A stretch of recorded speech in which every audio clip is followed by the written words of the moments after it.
Warning: this episode contains some language and descriptions of violence that may not be suitable for all audiences. Listener discretion is advised.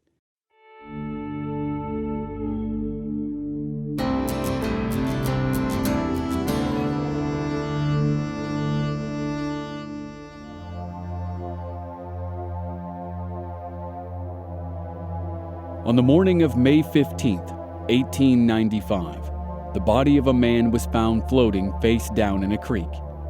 The body had been lodged among some rocks and dead branches in the shallow ford. 2 fingers had been shot off. The victim's head had been nearly severed with an axe. The arms and legs were cut, and the torso was badly mangled. The murderer or murderers had tried to burn the body. Then they tried to sink it in a shallow stream by piling on rocks and logs. Finally, they placed leaves and brush on top of it in an attempt to hide it from view. Later, officials estimated the body had been there for about 10 days. It was in a horrible state of decomposition and stunk to high heaven, and that's what drew passers-by to it. The people who discovered the body immediately sent a messenger to the marshal's office in Muskogee, Oklahoma. The deputy on duty that day was Bass Reeves, and it didn't take him long to figure out the awful events that led up to the man's demise.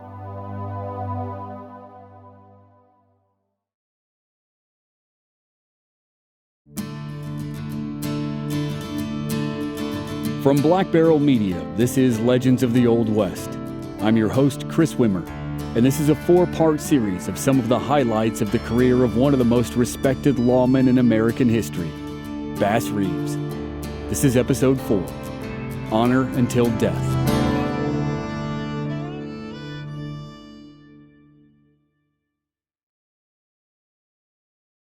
By 1890, the land that used to be called Indian Territory looked a lot different than it did when Bass Reeves started working there 20 years earlier.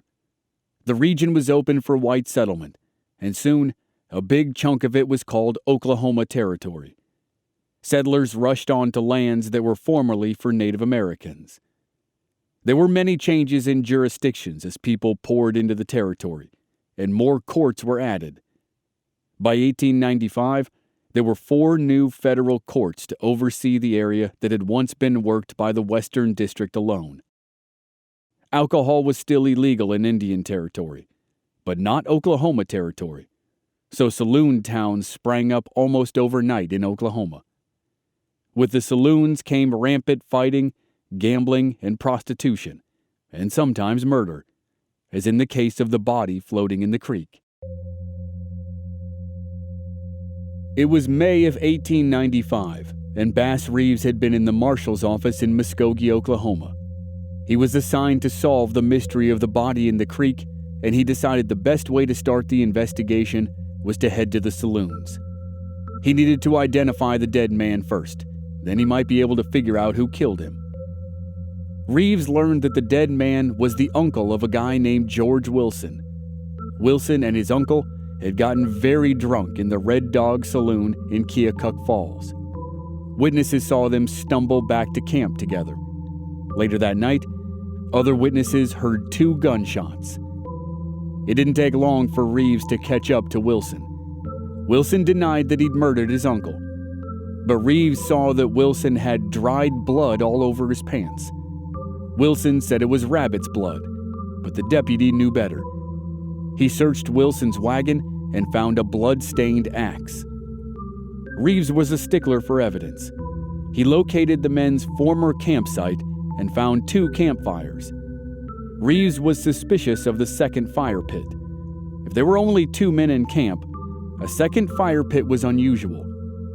Reeves dug down below the ashes and found blood that had seeped into the dried cracks of the soil. He and a posseman scooped chunks of the dirt and put them in saddlebags as evidence. Reeves took Wilson to jail and then testified at Wilson's trial a year later. Wilson was found guilty of murder and sentenced to hang. His sentence was carried out July 30th, 1896. George Wilson was the last man executed on the famous gallows at Fort Smith. 1 month later, Congress stripped Judge Parker's court of its authority in Indian Territory. Parker's rulings had become more controversial as time progressed. As the court system evolved, more and more of his judgments were overturned by higher courts. By that time, Parker was dying of kidney disease. He passed away 2 months later, in November 1896. It was the end of an era in the American West, and the end of an era for Bass Reeves as well. Judge Isaac Parker had sworn in Reeves as one of the first black deputies west of the Mississippi 21 years earlier. Parker's loss was certainly felt, but he wasn't the only person Reeves lost that year. 7 months earlier, in March, Reeves' wife Jenny passed away at the age of 56. They'd had 9 children together, and Jenny and the younger children were still living in Arkansas near Fort Smith. Reeves spent weeks or months away from home on assignment from various courts he now served. The work never let up, and certainly never stopped. In 1896, there were at least 110 murders in Indian Territory. That was 1 murder for every 3,000 people in the area. No state in the Union had a murder rate even half as high as Indian Territory. So Reeves stayed busy despite the loss of his wife and his mentor. He captured thieves and bootleggers and killers as always. But in 1898, he started to encounter more instances of crime accompanied by racial violence.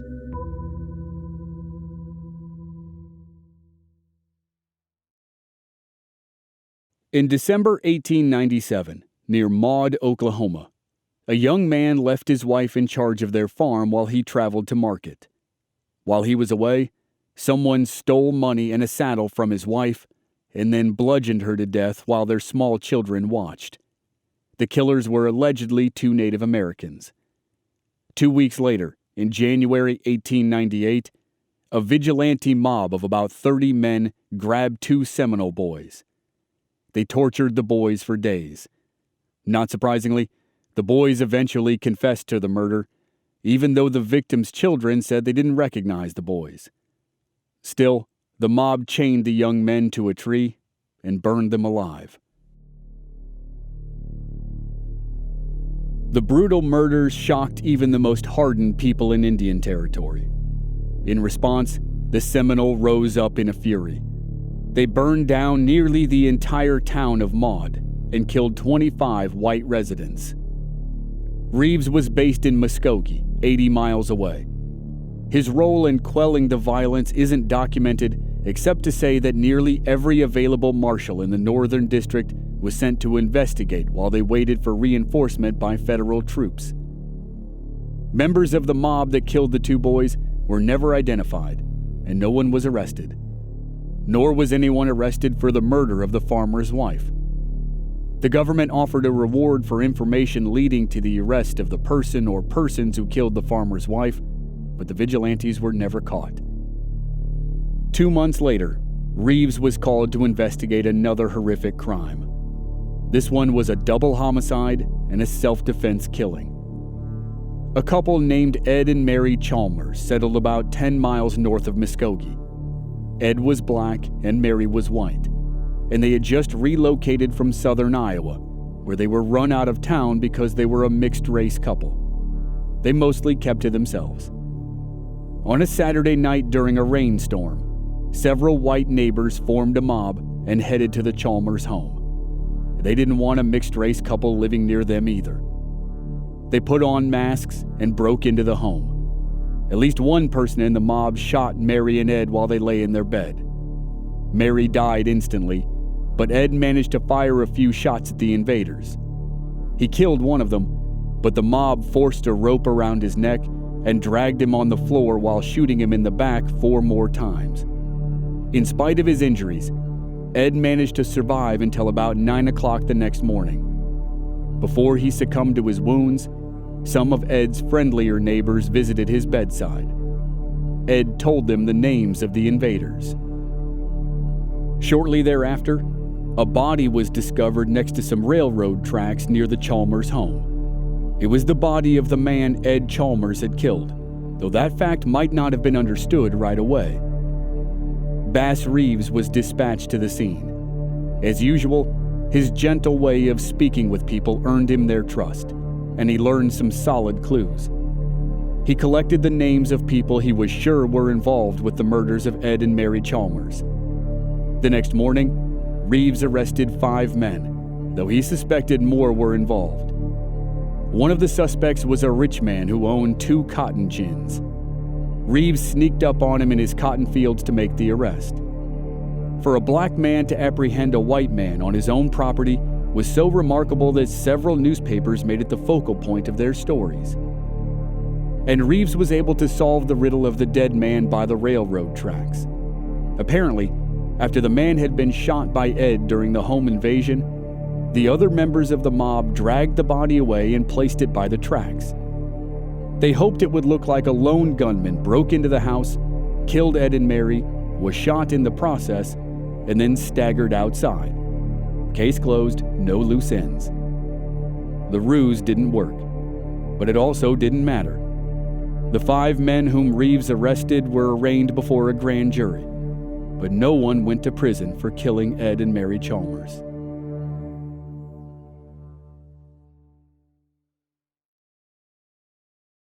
Against the backdrop of shifting land boundaries and categories of crime, Bass Reeves continued to be one of the hardest-working marshals in Oklahoma Territory and Indian Territory. He was effective as a lawman because he kept a good rapport with a large portion of the population in both regions. In January 1899, at about the age of 61, Reeves married again. His bride was a Cherokee freedwoman, and she had 3 children from a previous marriage.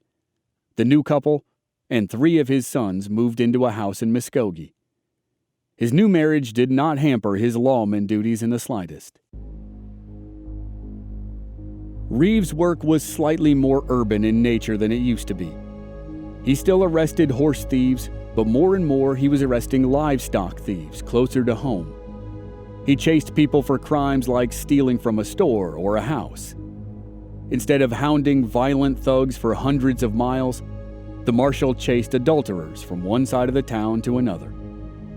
Breaking up bar fights took up more of his time than he liked, and he probably didn't relish dealing with brothel owners who beat their employees. It probably wasn't as exciting to bring in runaway teens as it was to bring in train robbers, but he did it all the same. Reeves didn't appear in the newspapers as often as he did in decades prior. The headlines more often went to big busts by younger deputies. Those included the exploits of the 3 guardsmen who captured notorious outlaw Bill Doolin and killed the rest of his gang. The guardsmen were Bill Tillman, Chris Madsen, and Heck Thomas. And Madsen and Thomas had narrowly missed catching Bill Doolin's former cronies, the Dalton Gang, before the gang's infamous raid on Coffeyville, Kansas a few years earlier. All the same, when Thomas went after famous Cherokee outlaw Ned Christie in 1890 and burned down his outpost, people assumed that 52-year-old Bass Reeves had done it. At the turn of the 20th century, Reeves primarily dealt with crimes in the black community. The vast influx of white and black settlers in Oklahoma created more areas of distinction between the two. Although Reeves could and would still arrest white lawbreakers if the occasion called for it, his biographer indicates that he preferred to work in communities of color if he had the choice. On more than one occasion, Reeves had to decide whether the fee was worth the trouble, because white officers refused to assist a black man. The last thing a lawman wanted to do was to try to arrest several prisoners without backup. As Reeves transitioned from a frontier lawman to a city lawman and tried to settle into his new marriage, he experienced several traumas close to home. 9 months after he got married, his 17-year-old daughter died from epilepsy. A little more than a year later, his 14-year-old son, Bass Reeves Jr., died from pneumonia. In spite of the loss, he accepted a reappointment as a deputy U.S. Marshal. He was the most senior man in the district, with 26 years' service. As usual, his work kept him away from his family. He had 2 sons and a stepdaughter at his home in Muskogee, and 3 older children back in Arkansas. and 2 daughters were married and living in Oklahoma. And then his sons began to get in trouble with the law. Newland Reeves was arrested for attempted aggravated assault and sentenced to 5 years in prison. Edgar Reeves was sentenced to a year in prison for perjury. Later, in a fit of anger, he cut the throat of his girlfriend and then escaped. It's not clear if she survived or if Edgar was apprehended. And the troubles continued to mount. As bad as the situations were with Newland and Edgar, they were overshadowed by those of another of Reeves' sons.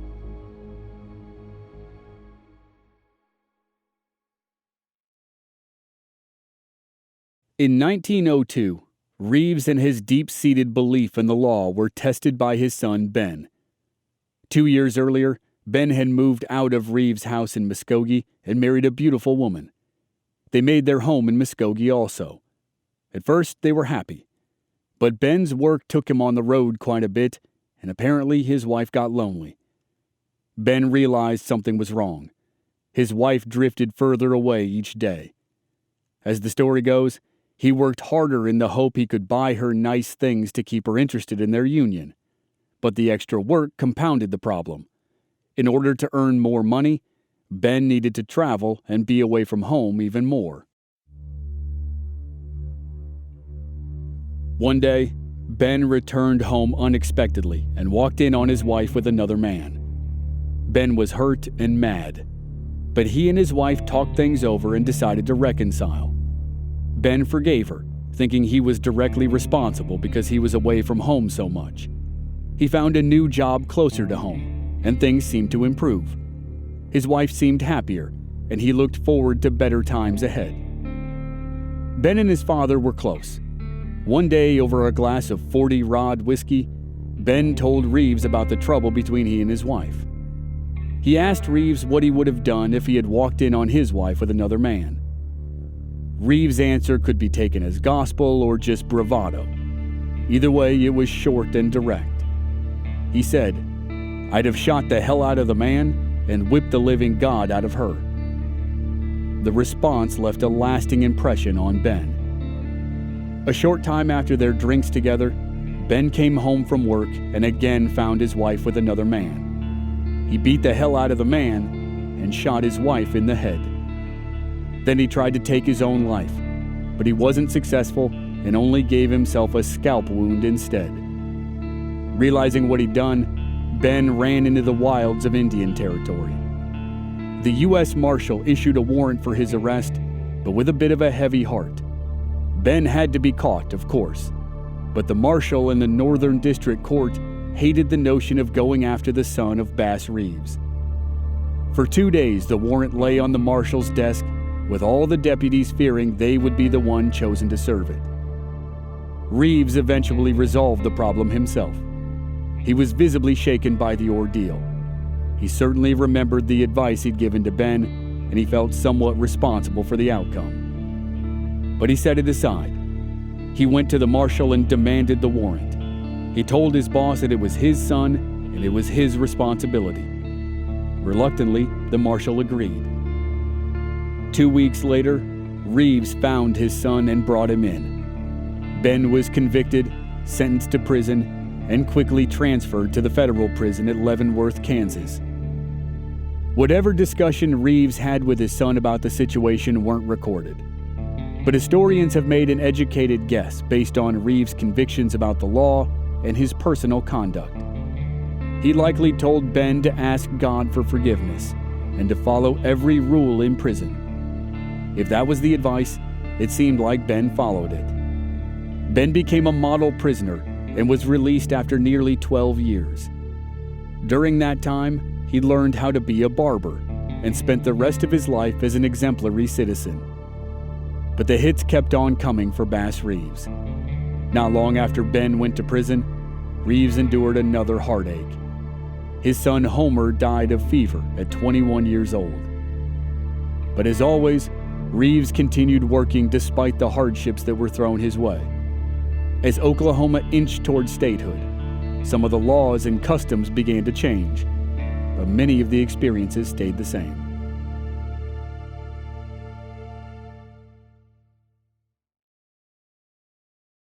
There were only 2 African American officers in the region where Reeves worked. He mostly patrolled the Creek and Seminole nations, but occasionally he was asked to arrest white suspects as well. Racial tension had always been a problem, but it became more of an issue as Oklahoma grew into statehood. More and more, white suspects refused to submit to the authority of black or biracial lawmen. At age 66, Bass Reeves smoothly handled such a confrontation. Even at the modern age of retirement, Reeves could still ride a horse better than most, and he was still crafty when apprehending criminals. One day, he set out with a warrant for 2 Texans who were wanted for murder. He met them on the road. Reeves bid them a good morning. One of them said he would not speak to a black man, and he used a racial slur to emphasize his point. Then the Texan asked if the lawman was the famous Bass Reeves. Reeves responded with a simple no. But the Texans pulled their guns and forced him to ride along with them. Their goal was to ride until they met someone who knew Reeves and could confirm their suspicions. They rode quite a distance, but didn't meet anyone. They then told the deputy to dismount because they were going to kill him. They asked him if he had any final words. Thinking quickly, Reeves got down off his horse and told them he had a letter from his wife in his saddlebag. He asked one of them if they could read it to him before he died. The Texans dismounted. Reeves opened his saddlebags with trembling hands as he pretended to be scared. He handed the letter to the larger of the 2 criminals. The big man took his eyes off Reeves to read the letter, which gave the marshal the chance he needed. Reeves grabbed the man's neck and squeezed with one of his huge hands. He said, "Son of a bitch, now you're under arrest." Reeves kept one hand on the man's throat and took the Texan's gun away with the other. The smaller of the 2 criminals was so scared, he dropped his own gun. Reeves secured them both and took them to jail in Muskogee. Reeves was far past the age when most lawmen retired, but he stayed busier than ever in the early years of the 20th century. His biographer said Reeves made as many as 100 arrests in 1904 alone. But as the first decade of the 20th century neared an end, so did Bass Reeves' time as a deputy, through no fault of his own. On November 16, 1907, Reeves had his picture taken with all of his region's deputy marshals and their boss. The photo marked their last official act. The next day, many of the duties of the U.S. Marshal Service were given to the municipalities and counties of the new state of Oklahoma. There was no longer a need for a large force of federal police, the men who had helped bring law and order to the territory. Notably, there were no more African American deputy U.S. Marshals in Oklahoma until 1962, when Jerome W. Dickens took the position. After statehood, black men could only join what was then called the Negro Police, with orders to only arrest black suspects in towns where there were large black populations. It was genuinely the end of an era for Bass Reeves and the U.S. Marshals. But Reeves still wasn't done. He wasn't out of a job for long.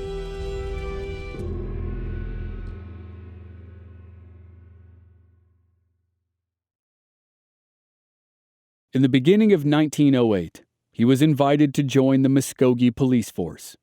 His beat was roughly 2 square miles. At nearly 70 years old, he walked with the help of a cane.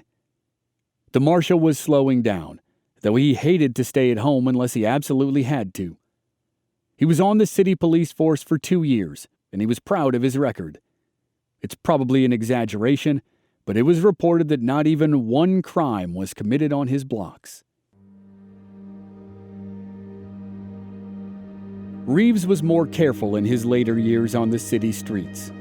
If someone called his name, he always put his back up against a wall before he turned around. He also had an assistant who walked alongside him with a satchel of extra guns.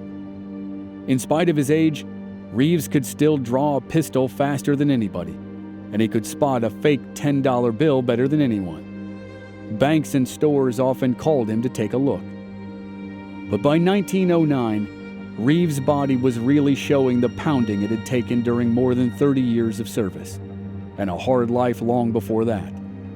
He suffered from kidney failure. He was tended to by various family members and friends from work, including some judges. By the end of the year, the marshal turned policeman knew he had to give up the badge for good. On January 12, 1910, Deputy Marshal Bass Reeves passed away at his home. He'd served 32 years as a deputy marshal and 2 years as a city policeman. He was survived by his second wife, his 87-year-old mother, and several children. Newspapers recounted Reeves' many years of integrity and stellar service. One said Reeves faced death 100 times over and taught all those who knew him lessons in courage, honesty, and faithfulness to duty.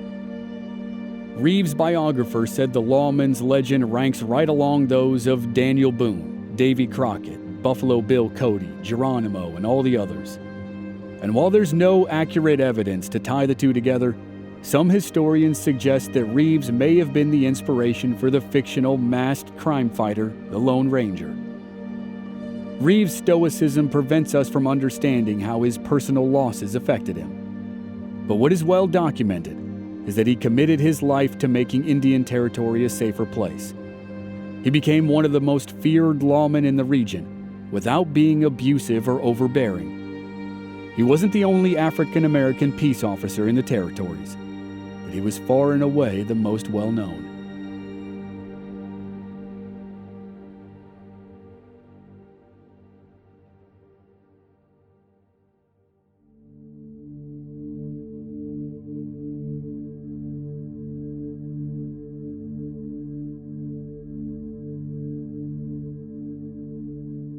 Thanks for listening to some stories of legendary lawman Bass Reeves here on Legends of the Old West. Up next will be a couple episodes that are special presentations for Women's History Month in collaboration with a documentary filmmaker. I'll release an update episode about those and a couple more things in the near future. Talk to you then. And members of our Black Barrel Plus program don't have to wait week to week. They receive early access in the entire season to binge all at once. Sign up now through the link in the show notes or on our website, blackbarrelmedia.com. Memberships begin at just $5 per month. This season was researched and written by Julia Brickland. Audio editing and sound design by Dave Harrison. Original music by Rob Valier. I'm your host and producer, Chris Wimmer. If you enjoyed the show, please leave us a rating and a review on Apple Podcasts or wherever you're listening. Check out our website, blackbarrelmedia.com, for more details, and join us on social media. We're at Old West Podcast on Facebook, Instagram, and Twitter. Thanks for listening.